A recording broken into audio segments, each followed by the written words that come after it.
So I have two press, one of them being the Mark7 Evolution press, and right next to it is the Dillon RL 1100.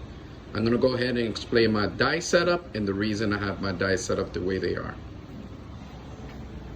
Station 2 on the Dillon has the FW arms auto centering decapper. This is in fact, this is one awesome decapping die.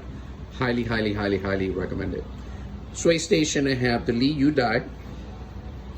On the priming station, I have a Reading sizing die, and the reason I'm using this in the station is to hold the casing down for proper primer insertion, and also kind of double check for proper sizing.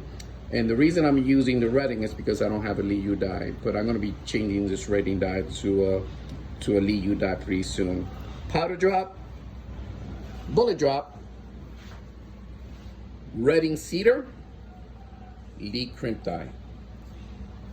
On the Mark7 Station 2, I have the Lee U die and decapping die. So basically it's doing two things at once.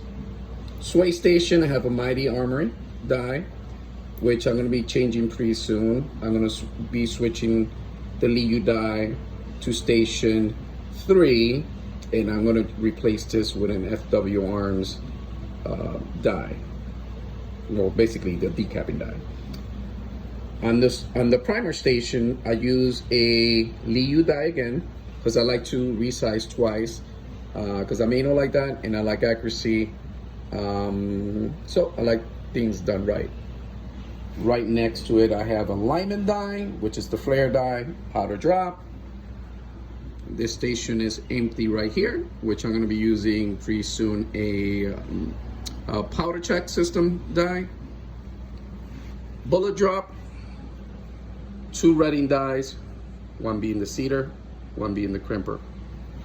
So that's basically my setup.